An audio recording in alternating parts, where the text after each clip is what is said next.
Good morning, Columbus East. Before we get into announcements today, we invite you to stand if you are able and join us for the Pledge of Allegiance, followed by a moment of silence. I pledge allegiance to the flag of the United States of America and to the republic for which it stands, one nation, under God, indivisible, with liberty and justice for all.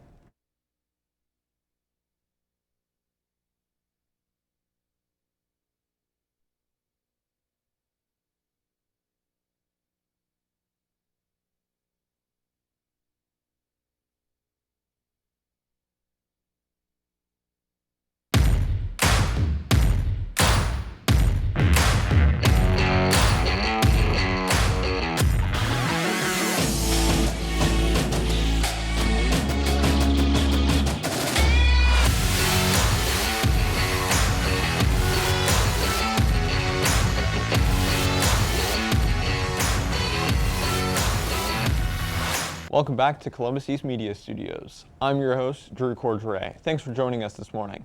Let's get into this week's announcements. The Performing Arts Department invites you to see the fall musical, Ranked, this Friday and Saturday at 7 and on Sunday at 2:30. They will also be presenting a few scenes during advisory in the auditorium tomorrow. This Friday, November 18th, the National Art Honor Society, along with the Art Department, will be hosting the Super Art Event in the Commons during both lunch mods. The event is free and to all those who attend and is open to everyone. It will have a photo booth, splatter painting, and a pottery competition. Tie-dye shirts will also be available to buy for $12. FCCLA is selling corsages and boutonnieres for winter formal, which will be on December 10th. You can order yours by scanning the QR code on the screen. Orders are being accepted through December 2nd, and all profits will go towards FCCLA. The Multicultural Club will be hosting a Thanksgiving celebration event Tuesday during both lunch mods in room 246. Contact Ms. Gunsher or Ms. Sullivan for more details. Non-perishable food items will be collected in room 250 till November 18th for our local Love Chapel. More information can be found by scanning the QR code on screen. The Exito Latino Conference will be held this Friday from 9:30 a.m. to 1:45 p.m. at the Columbus Learning Center. All expenses will be covered, including transportation and lunches. This conference is open to all Latino juniors and seniors to learn more about college and career opportunities. Parents must sign the authorization form that has been mailed to all invited students and returned to Ms. Petra Aglia in room 231. Every year on November 11th, the United States celebrates Veterans Day in order to honor the men and women who are willing to sacrifice everything in order to protect our nation. For our upcoming show on the 22nd, East Media interviewed some of the members of our East community who served their country. Here's a quick peek at what we have in store. I was in the United States Air Force. Was in the United States Army Reserve. And I was in the United States Marine Corps. Hey, Sergeant. So what? I was Lance Corporal through Sergeant, well, private through Sergeant. When I commissioned, I achieved the rank of Captain or 03. I was a senior airman after 4 years, which is an E4. It's kind of standard rank. My official title was para-weatherman. I mentored Marines, led Marines. I did maintenance on heavy equipment, all different types of machinery, physical training.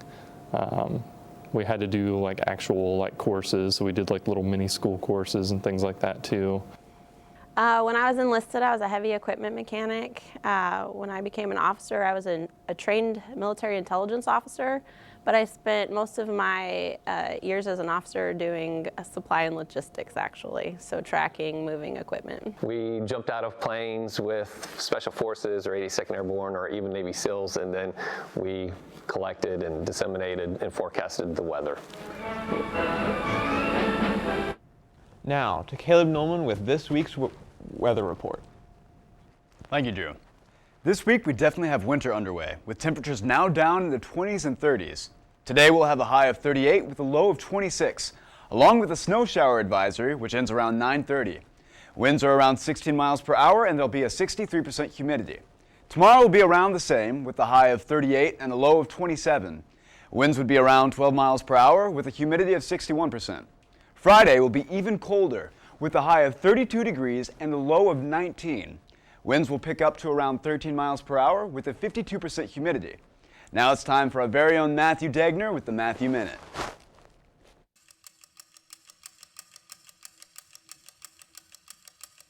Welcome to this week's edition of the Matthew Minute, where news topics are presented in a brief format.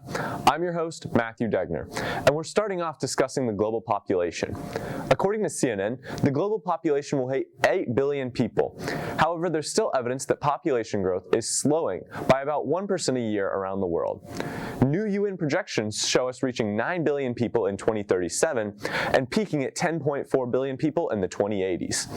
As scientists begin to analyze the effects of humans on the planet, they yet again urge people to pay attention to how they impact the environment and to focus on being a positive environmental influence for the world. Back in the U.S., Democrats have won 50 seats in the Senate, which ensures a majority since Vice President Kamala Harris has the tiebreaker vote. The final seat is going to be decided in a Senate runoff election in Georgia, with Democratic candidate Raphael Warnock receiving 49.4% of the vote in the first election, and his Republican counterpart Herschel Walker taking 48.5%.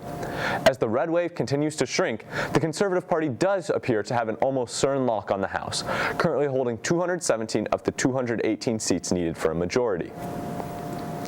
In more news for the Republican Party, former President Donald J. Trump has announced his candidacy. People and politicians are voicing their opinions, including Indiana's very own former Vice President Mike Pence. In an interview on the 14th, he was quoted saying that Trump endangered me and my family and everyone at the Capitol building. He then elaborated more, saying, quote, "The president's words were reckless. It was clear he decided to be part of the problem."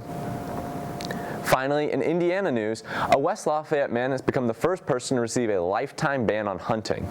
Hanson Pusey was sentenced last Thursday to the ban, home detention, probation, and over $8,000 in fines.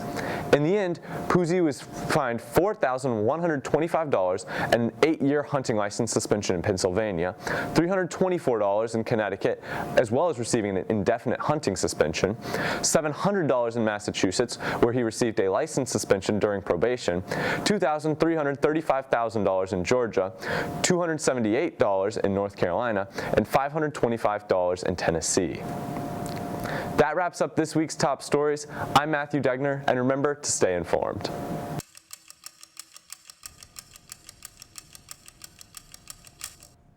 That's all we have time for today. From me, Caleb, Matthew, and the rest of the East Media crew, I'm Cordrey, telling you to be sure to take care of yourself, others, and the place.